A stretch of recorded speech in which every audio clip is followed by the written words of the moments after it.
It's 8 p.m. and here are our top stories in 90 seconds. We hope that you will heed our advice and stay off the roads as all possible. Final preparations are underway for this weekend's major snowstorm. That'll be about 50 members of the Guard that will be able to assist with search and rescue, included with specialized vehicles. Within 24 hours, we will see the beginning of what will be a Denver 7 Weather Action Day weekend. Winter storm warnings now posted. It's going to be a rough weekend. How many feet of snow to expect? Food banks have been handling an influx of requests before the storm. The Food Bank of the Rockies, it has been a struggle to keep up with demand. And for those picking up food, it's a lifeline to ride out the storm. With the storm, we don't have transportation. Like my car, my engine light comes on.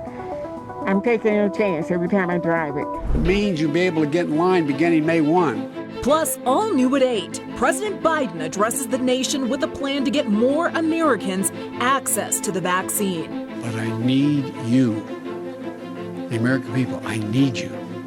I need every American to do their part. We have a look at his plan and how Colorado can execute it. And a Metro doctor aimed to help underserved communities is running into a roadblock to distribute vaccines. By sticking my neck out there and trying to push this issue of vaccine equity, absolutely, the state may come in and take away the vaccine supply, in which case that would be really sad for this community. Good Thursday evening, and thank you for watching Denver 7 News on Local 3. I'm Jessica Porter. We are getting a more clear picture of this weekend's storm with every passing hour. Our Denver 7 Weather Action Day will remain in effect through the weekend. You can see from the radar the bulk of our low pressure system is still to the west over Nevada and Arizona. Right now we have cloudy skies from our Mile High camera, just the calm before the storm.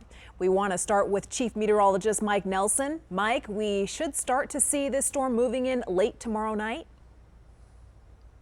That's right, Jessica. And if you have been paying attention this week, that's backed off about 8 to 12 hours from what we thought it might be earlier in the week.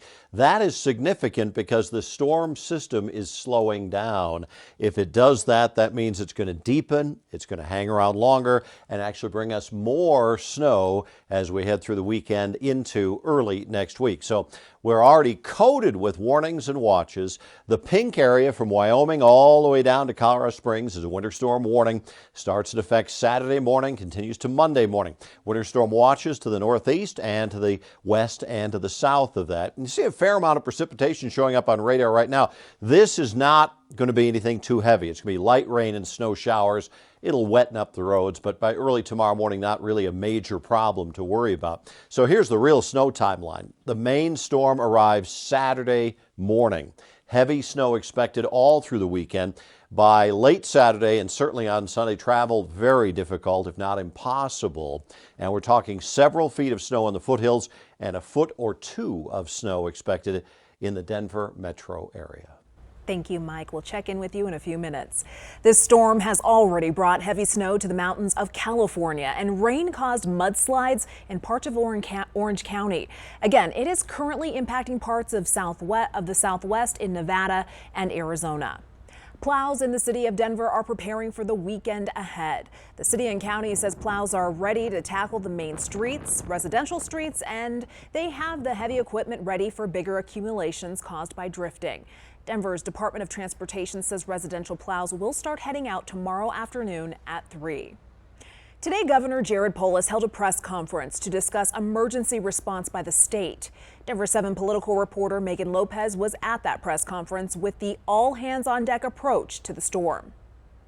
Get ready, Colorado. It may be sunny today, but come this weekend, A major snowstorm is on the way. in preparation, Governor Polis, CDOT, and Colorado State Patrol hosted a press conference to talk about their efforts to keep everyone safe. Part of that includes activating the National Guard. That'll be about 50 members of the Guard that will be able to assist with search and rescue, included with specialized vehicles. As always, one of the biggest concerns will be the roads. That it will be sustained at a fairly heavy rate, potentially about an inch an hour, for a long period of time. So part of what that means is that there will have to be ongoing plow operations. And since the storm is expected to mostly affect the Front Range, CDOT will be bringing equipment and resources down from the high mountain country to this area to help clear roads. As for COVID vaccines, the governor says he doesn't expect any disruptions in the supply chain since the state already got our vaccine shipment for the week. If you had an appointment affected by the storm, Simply check with your provider. If they have canceled, don't panic. Your vaccine is still there. It'll be scheduled very quickly, and check with them about how quickly they can schedule that. So get ready, Colorado, because snow is coming. We hope that you will heed our advice and stay off the roads as all possible.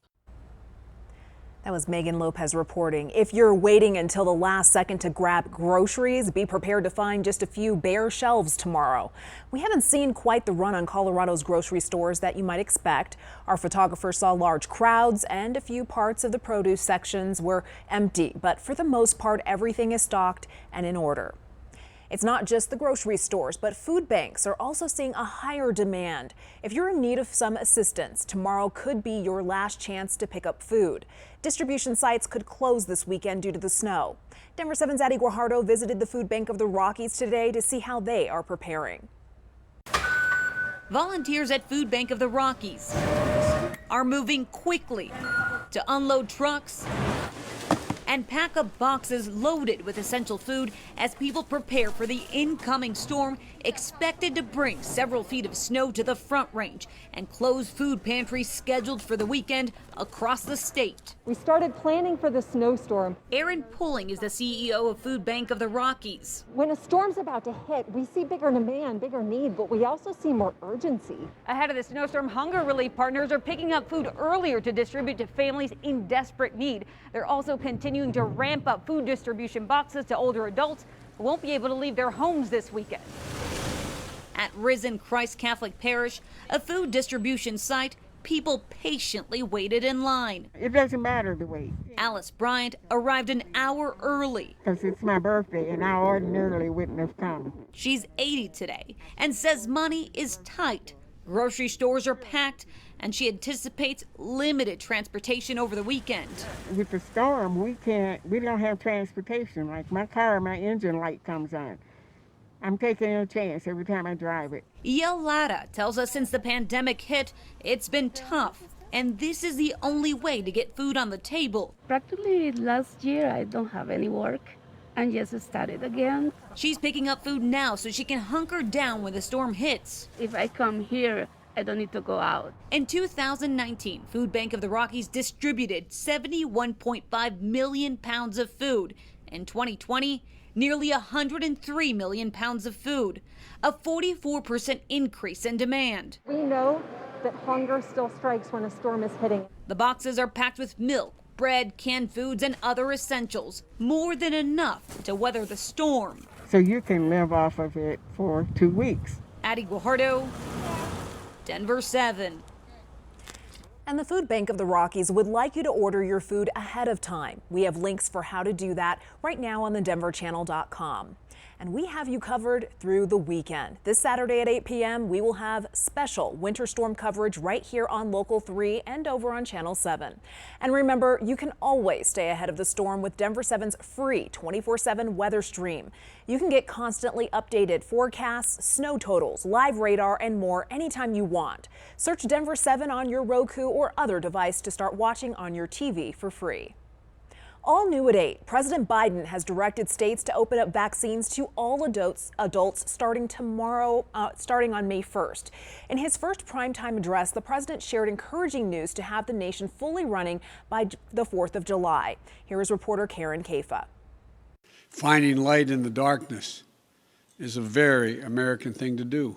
President Joe Biden marking a somber occasion, 1 year since the World Health Organization declared COVID-19 a global pandemic. A year filled with the loss of life and the loss of living for all of us. In a nearly 25-minute speech, Biden reflected upon more than 500,000 U.S. lives lost, praised Americans' resilience, and prepared the nation for more challenges ahead. The only way to get our lives back, to get our economy back on track, is to beat the virus. and talked about how he believes the nearly $2 trillion COVID relief package he signed into law Thursday afternoon is going to help restore normalcy to American life. All adult Americans will be eligible to get a vaccine no later than May 1. If we do our part, if we do this together, by July the 4th, there's a good chance you, your families and friends will be able to get together. The speech, the kickoff of a campaign by the White House to let American voters know what they're getting. Now we move into implementation and to making sure that people understand on a granular level how this money is going to help them in their communities.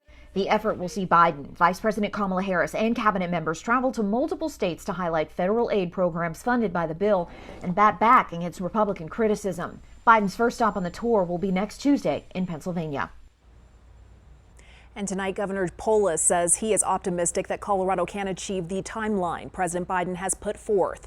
He says, quote, "I appreciate the encouraging words from the president to rally our spirits to be careful in the final months of the pandemic. I am more optimistic on the time frame and expect all Coloradans will be eligible for the vaccine even sooner, as well as a sooner return to normalcy."